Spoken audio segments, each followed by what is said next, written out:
Hello po sa lahat po ng mga nagmamahal kay Miss Catherine Bernardo. Meron tayong panibagong updates dito kung saan si Miss Catherine Bernardo po ay talagang pinagtulungan at sinalakay ng ilang mga bashers dito po sa social media dahil sa pangyayaring ito. Dahil talaga namang hinahanapan po siya ng komento. Grabe naman mga bashers ngayon.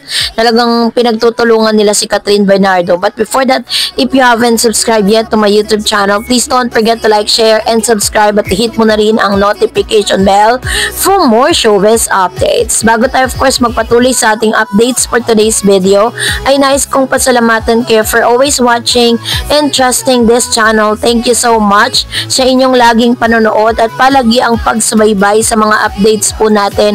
Maraming salamat po. At ngayong araw, eto na, pag-usapan natin si Catherine dahil grabe po yung mga natatanggap niyang backlash dito po sa mga sa SOCMED, talagang sinasalakay po at talagang sinusugod si Catherine Bernardo dahil po sa pagiging tahimik dito po sa isang sensitibong issue na ito. So according po sa isang news ng Abante Una sa Balita, ang sabi niya po dito, eto na sabi po nito, it was posted, ito pong article na to ay pinost ng September 2, 2025. So kahapon po yan ng Abante News, tapos isinulat po siya ni Mr. OG Narvaez Rodriguez. Ayan, isa sa mga magagaling na writer po yan ng Abante.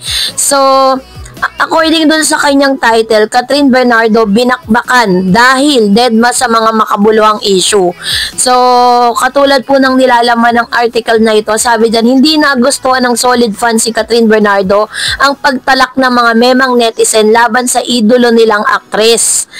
Hinahanapan kasi ng mga intregerang cyber netizen ang pagkuda ng pagkuda sa SOCMED si Catherine tungkol sa mga anomalyang flood control projects ng ilang government official at contractors. Halos lahat na raw kasi ng A-lister celebrities ay tumatalak na sa online world at buong tapang na kinakalampag ang mga korap na opisyal na may involvement sa mga pinag-uusapang flood control projects. Kaya siguro nagtatanong na mga taong bayan sa digital realm kung bakit hanggang ngayon ay wala pa ring entry ng pagkuda ang Asia Superstar. Matatandaan na nagbigay na po ng saloobin, lahat po ng mga stars kasi si Bella Padilla, Pokwang, si Vice Ganda, Ann Curtis, marami pa pong mga A-lister stars sa mga sikat na artista. Talaga namang eto na nagbibigay ng kanilang mga opinion patungkol sa issue ng flood control na talagang talamak na korupsyon dito sa Pilipinas. So dahil po dito, hindi na po sila makapagpigil at nagbigay na rin sila ng komento patungkol kay Miss Catherine kasi si Catherine po ay talagang nananahimik siya patungkol sa bagay na ito. Binakbakan nga si Kat na dead maraw sa mga makabuluhang issue. Tanong nga nila, hindi ba raw mulat ang mga mata ng aktres sa mga hindi magagandang pangyayari sa bansa? Hindi ba raw ito socially aware? Tulad ni Nadine Lustre, Ann Curtis, Alden Richards, Vice Ganda at iba pang mga artista. Abangers na kasi sila kung ano ang sasabihin ni Kat tungkol sa korupsyon. Pero wali. Siyempre, inalmahan ito ng mga supporters ni Kat. Say nila, hinahanap si Catherine para magsalita, nakakaloka. Maging thankful na lang kayo sa mga nagsalita pero huwag kayong demanding sa mga taong gusto ng tahimik. FYI, tahimik lang yan pero tumutulong. May point naman ang nagsasabing fanay dahil kung kilala mo talagang actress, never talaga siya nakikisaw-saw sa anumang issue sa lipunan. Totoo naman yan. For the longest time, ilang taon na po bang artista si Miss Catherine? Nakita niyo po bang sumausaw yan sa issue? At the same time, kapag may mga issue nga, she make it a point na talagang na talagang hindi siya sasawsaw sa mga ganyang klase ng issue. At the same time, hindi talaga nagbibigay yan ng kanyang mga opinion patungkol sa mga ganyang bagay. Kasi, siya, parang hindi naman siya sa pagiging nonchalant, diba? Or wala siyang pakialam. May pakialam naman siya. Pero siguro, ang point of view ko lang, kung sakali mo magsasalita si Catherine, mababago ba? May mababago ba? Kasi lahat po yan, kailangan, nasa pa rin yan, dun po sa mga gobyerno na talagang kahit anong talak po ng mga netizen at kahit anong talak pa ng mga kilalang tao sa publiko, kung wala rin namang gagawin ng gobyerno patungkol sa pagsisiwalat sa mga korupsyon na yan at hindi magbabago, wala rin naman mangyayari, di ba? Kaya naman talagang hanggang ngayon ay hinihingian po siya ng kanyang opinyon, no? Pero aware naman siya sa mga nangyayari sa kanyang kapaligiran at totoong tumutulong siya sa kapwa niya na walang media mileage. Ako mismo ay nakasaksi kung gaano karami na ang natulungan at tinutulungan ni Catherine. So ito po yung isa sa mga sikreto ni Miss Catherine, ano? Si Catherine Bernardo po, tumutulong siya pero never niya pong ina-announce sa public. Mas gusto niya na pina-private niya, 'di ba? Yun po, meron po ba tayong nabalitaan or nakita sa natin si Catherine Bernardo na nagpa-video siya habang siya ay tumutulong sa mga kababayan natin, sa mga pinag-aaral niya? Wala tayong nababalitaang patungkol doon. Ang nagpasabi na lang niyan, yung mga taong tinutulungan niya, yun ang nagdi-disclose doon po sa usapin na yan. Pero never po yan maglalabas ng impormasyon patungkol sa mga bagay na yan kasi mas minabuti niya na isikreto yung mga bagay-bagay, di ba?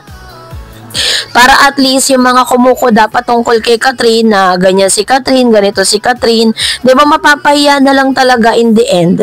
So, ganun yung isa sa mga talagang pinupulutan siya. Alam nyo kapag po kasi sikat kang artista, lalo na Catherine Bernardo yan eh, masasabi natin may pangalan talaga yan sa showbiz. Talagang ano yan, kumbaga prone na po sila sa mga ganitong klase ng mga pambabash.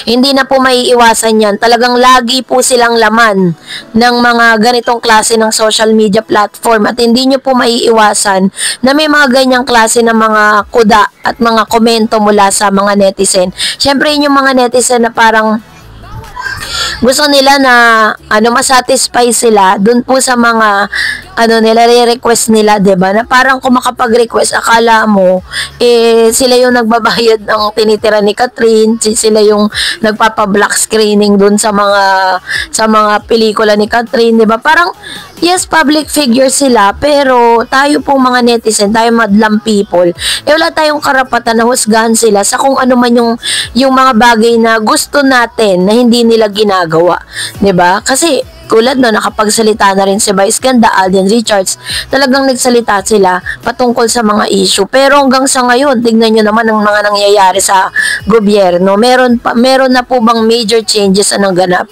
Wala pa rin, 'di ba?